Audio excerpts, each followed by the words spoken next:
આજની ધર્મકથા. પ્રણામ.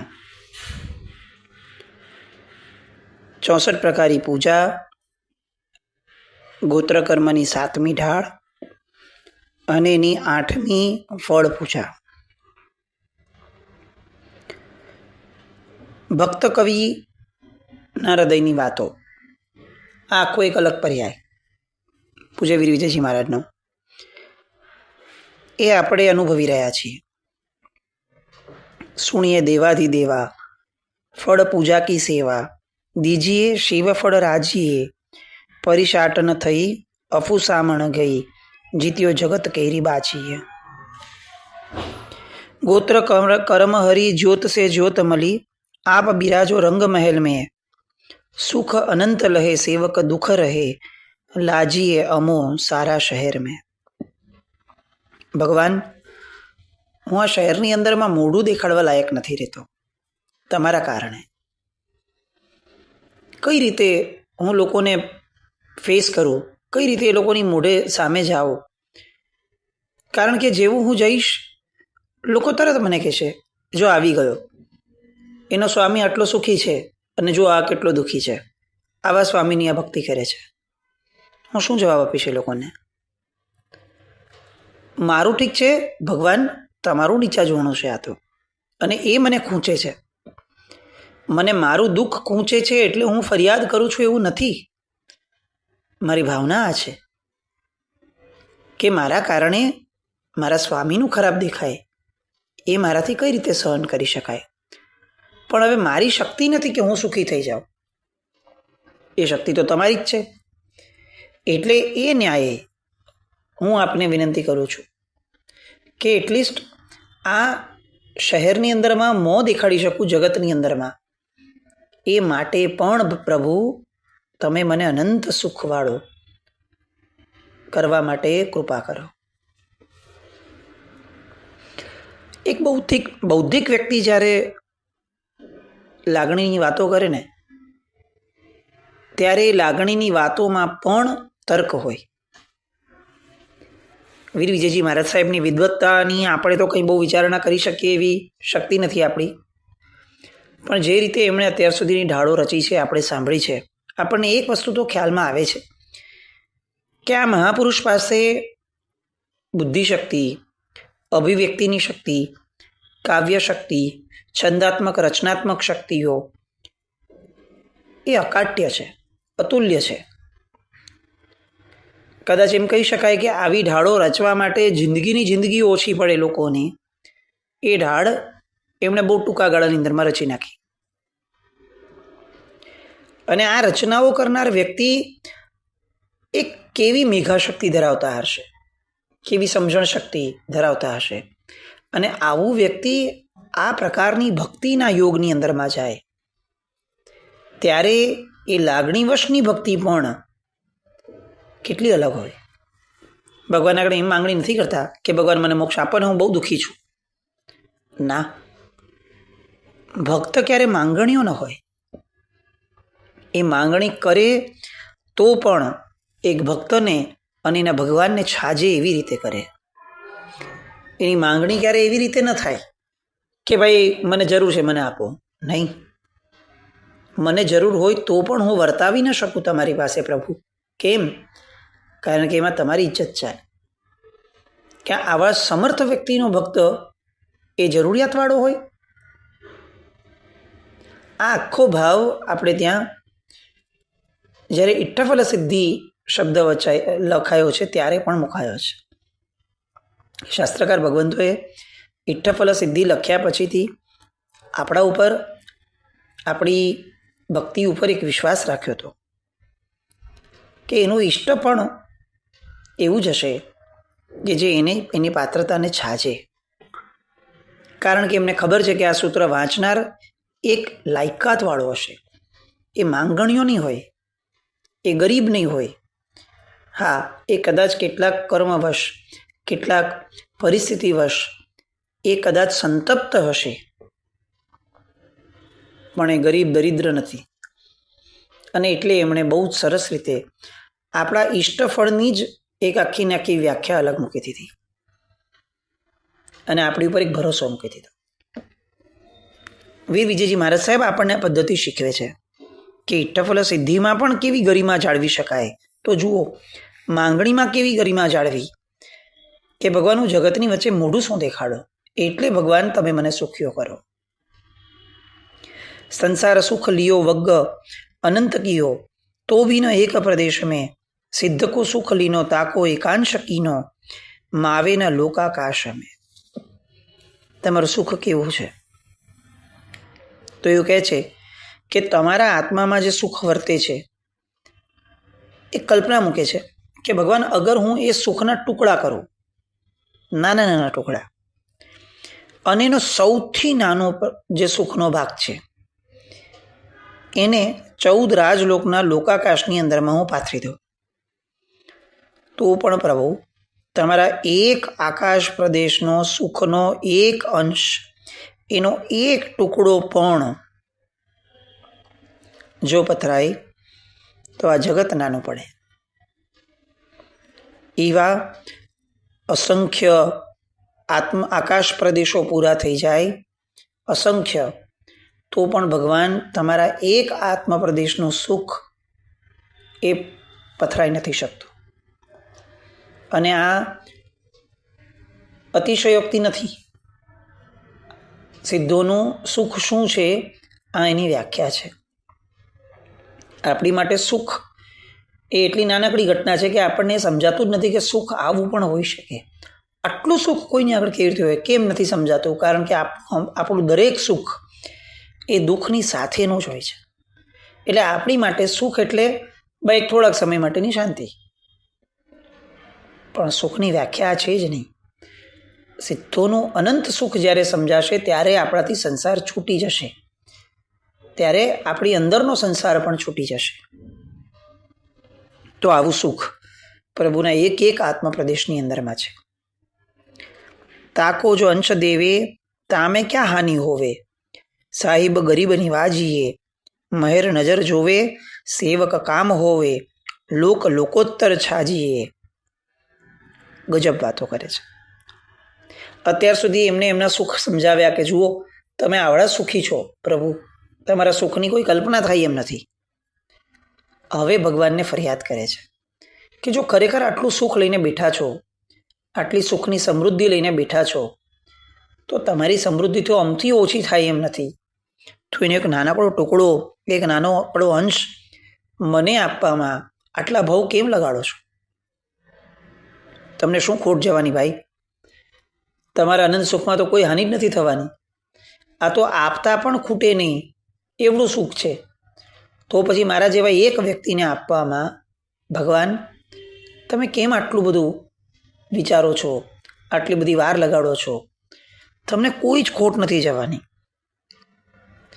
એક સામાન્ય ઉપકારી વ્યક્તિ પણ, પરોપકારી વ્યક્તિ પણ, એની માટે પણ એક ઉપમા, એક વિશેષણ વપરાય છે કે ગરીબ નવાઝ છે.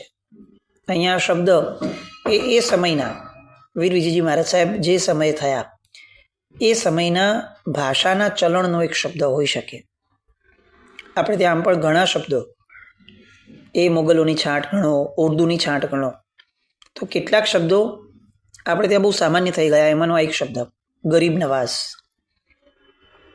કે ભાઈ તમે ગરીબને પણ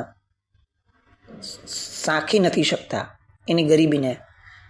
તમે એની ગરીબી દૂર કરવા માટે સક્ષમ છો એવું નહીં, તમે સમર્થ છો એવું નહીં, તમે તત્પર પણ છો.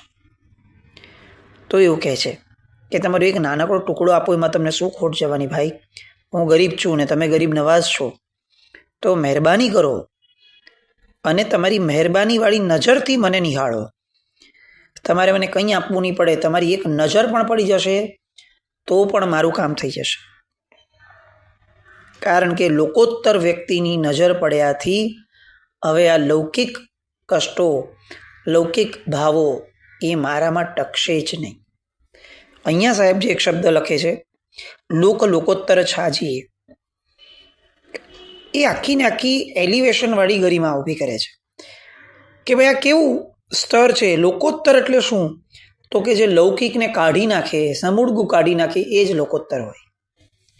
અને ભગવાન તમે લોકોત્તર તો છો જ, આખા આખા લોકથી પણ પર વયા ગયા છો. તો આવું લોકોત્તર તત્વ જ્યારે મારા જેવા વ્યક્તિને જોશે ત્યારે મારામાં આ લોક કે આ લોકની લૌકિકતા એ અચૂક નીકળી જશે. મને એવો વિશ્વાસ છે. તમારે કોઈ પુરુષાર્થ કરવો નહીં પડે. તમે ફક્ત મારી પર એક નજર ફેરવી દો સાહેબ, બસ મારું કામ થઈ જશે. આપણે ઘણીવાર આવું લોકોને કહેતા હોય કે ભાઈ તમારી નજર પડી જાય ને તોય અમારું ઘણું. આ ફ્રેઝ અહીંયા ભગવાનની આગળ વાપર્યો અને લોજિક આપ્યો કે કેમ આવું, આ કંઈ જરા વધારે પડતું નથી, મસ્કા પોલિશ નથી? તો કે ના, આ લોજિકલ છે કે એક લોકોત્તર તત્વ જ્યારે ક્યાંય પણ નજર ફેરવે છે ત્યારે સામાની લૌકિકતા આપોઆપ નીકળી જાય છે.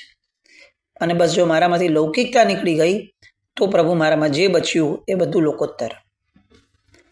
તો આ અપેક્ષાએ પણ પ્રભુ એકવાર મારી સામું જુઓ. કર્મ કટીને ચડ્યો સાયું કે મુખ ચડ્યો, બાત કરત હમ લાજીએ, આપ હી તેજે ગાયો, કર્મ પડલ છાયો, ઈતનો અંતર ભાંજીએ. એ ભગવાન, આપના મુખે તો હું ચડ્યો છું, આપનું સાનિધ્ય હું પામ્યો છું, પણ તેમ છતાં મારા કર્મો એટલા કઠણ છે કે મને ફરી પાછો એવો જકડી લીધો છે કે એની વાત કરતાં પણ મને શરમ આવે છે. અહીંયા વીર વિજયજી મહારાજ સાહેબ એક આખો એક પરિપ્રેક્ષ લખે છે કે અનંતકાળમાં કેટલીય વાર ભગવાન મેં તમારી ભક્તિ કરી છે. અરે ભક્તિ ક્યાં વાત કરો છો પ્રભુ, સાક્ષાત તીર્થંકરના દેહે જ્યારે તમે આવ્યા હતા, ભાવ તીર્થંકર સ્વરૂપે આ જગતમાં બિરાજમાન હતા, એ સમયે હું તમારી ભેગો રહ્યો છું. તમારા છત્રછાયાની અંદરમાં હું આગળ વધ્યો છું અને તમે તરી ગયા તેમ છતાં હવે હું અહીંયા ભટકું છું. કેમ? કારણ કે મારા કર્મો બહુ કઠણ થયા, મેં જ બાંધ્યા છે. એવું નથી કે હું કર્મનો વાંક ગોતું છું, કારણ કે કર્મનો બાંધનાર તો પાછો હું જ છું, કરતા હું જ છું, તો ભોગતા તો મારે જ રહેવાનું છે. પણ ભગવાનના કર્મોના કારણે, આવી બુદ્ધિના કારણે હું હજી અહીંયા જ સબળું છું અને તમે અનંત સુખમાં માલો છો. હવે મારી આ જે પરિસ્થિતિ છે એની હું વાત કરતાં પણ મને શરમ આવે છે. તમે કેટલી વાર મારી પર ઉપકાર કરીને મને તમારું શાસન આપ્યું હશે, તમારું સાનિધ્ય આપ્યું હશે, તમારા ગ્રંથો વગેરે આપ્યા હશે, તમારું ચારિત્ર જીવન પણ મને આપ્યું હશે, પરાકાષ્ઠાનું કહી શકાય એવું દરેક વસ્તુનું સાનિધ્ય તમે મને આપ્યું હશે, અને તેમ છતાં હું એવો ને એવો જ રહ્યો. હવે તો મને મારા આ અપાત્રતાના વર્ણનનો પણ મને સંકોચ થાય છે. લોકો શું કહેશે કે આવા સ્વામીનું સાનિધ્ય થયું હતું અને તેમ છતાં આવો ભારેકર્મી માણસ છે, તો હું એમને શું જવાબ આપીશ? અને આપ જે તેજથી જગમગો છો એની સામે ભગવાન હું તો સાવ કાળા પડલનો અંધારામાં સબળું છું. બસ હવે એક કામ કરી આપો પ્રભુ, આ જે તફાવત, ભેદ, ડિફરન્સ છે તમારામાં ને મારામાં, એ દૂર કરી દો. તમે તેજમાં છો, હું અંધકારમાં છું. તમે સુખમાં છો, હું દુઃખમાં છું. આ જે ભેદ છે, બસ એટલો ભેદ મને દૂર કરી આપો ભગવાન. મને એવું લાગશે કે મારી ફળ પૂજા એ સાર્થક છે. આપણે કેટલી વાર ફળ પૂજા કરીએ છીએ, પણ આપણા ફળ માંગવાના પર્યાયો બહુ નબળા હતા અથવા થોડા ઓછા હશે. અહીંયા એક જે ભાવ મૂક્યો છે ને ફળ પૂજાનો, એક એક વસ્તુ સાથે ફળને જોડ્યું છે કે ભગવાન હું દરિદ્રી છું, તમે સમૃદ્ધ છો, તો મને સમૃદ્ધિનું ફળ આપો. ભગવાન હું દુઃખી છું, તમે સુખી છો, અનંત સુખી છો, તો મને સુખનું ફળ આપો. ભગવાન તમે તેજથી જગમગો છો, હું અંધકારમાં સબળું છું, તો ભગવાન મને તેજનું ફળ આપો. તમે પરાકાષ્ઠાની પાત્રતા ઊભી કરનારા છો અને હું અપાત્ર છું, ભગવાન મને પાત્રતાનું ફળ આપો. આપણને એવું લાગે કે 360 દિવસ ઓછા પડે, એટલી ભાવનાઓના ફળ તો આપણે માંગવા જેવા છે. આપણી પરિસ્થિતિ એવી છે કે જિંદગી આખી માંગીએ ને તો પણ આપણી અપાત્રતા ટળે એમ નથી. એટલી બધી અપાત્રતા લઈને બેઠા છીએ અને તેમ છતાં આટલા વર્ષોથી આપણી ફળ પૂજામાં એક જ માંગણીથી આપણે સ્ટેબલ રહ્યા. કેટલીક વાર આવી સ્ટેબિલિટી પણ આપણને ખૂંચે અને ખૂંચવી જોઈએ કે જ્યારે મારામાં આટલું બધું દોષોનું વૈવિધ્ય છે તો ફળના વૈવિધ્યની અંદરમાં હું કેમ આગળ ના વધ્યો. અહીંયા વીર વિજયજી મહારાજ સાહેબ આપણને આ ફળનું વૈવિધ્ય માંગતા શીખવાડે છે. શ્રેણિકાદે નવા ઓ બી સાયુકી દવા જીનપદ લેત વિરાજીએ સાચી ભક્તિ કહી કારણ યોગ સહી કારજ કોડી દિવાજીએ. શ્રેણિક આદિ 9 પુણ્યાત્માઓ વર્ધમાન સ્વામી ભગવાનની હાજરીની અંદરમાં તીર્થંકર નામ કર્મ નિકાચિત કરે છે, બાંધે છે અને તીર્થંકરપણું પામશે એવા અશ્યોરન્સ સાથે આ જગતમાંથી વિદાય લે છે. તો જો કોઈ વ્યક્તિ સાચી ભક્તિ કરે છે તો મેં જોયું છે કે એના કરોડો ભવના પાપો એમને સરી ગયા અને છેક તીર્થંકર નામપણું બાંધી અને જગતમાંથી વિદાય થયા. આ મારી નજર સામે ભગવાન દ્રષ્ટાંત છે ને એટલે હું આ આલંબન રાખીને તમને કહું છું કે પેલા 9 જણને જે આપ્યું એ મને આપવામાં કેમ સંકોચ થાય છે ભગવાન. બસ તમારો આ સંકોચ દૂર કરો. એમને જે ફળ આપ્યું છે એવું ફળ મને આપવાનો જે ભેદ છે એ ભેદ ભગવાન દૂર કરો. તમારી મહેર નજર મારી પર રાખો અને એક નજરથી પણ મારું કામ સરી જશે એવી શ્રદ્ધા સાથે હું આ વાક્યો બોલું છું. વીર વિજયજી મહારાજ સાહેબની ભક્તિ, વીર વિજયજી મહારાજ સાહેબની ભાવનાઓ આપણને ખરેખર એક સ્તરની લાગે. છેલ્લી કદીમાં કહે છે, કર્મ સુદણ તપે નામે પ્રભુ કો જપે જાગીએ જ્ઞાન અવાજીએ કોઈના નામ લેવે સ્વામી આશીષ દેવે શ્રી શુભ વીર બળે ગાજીએ. હું હવે આ કર્મોને દૂર કરવા વાળું તપ કરીશ, તમારું નામ જપીશ, જ્ઞાનના બળ થકી હું જાગીશ.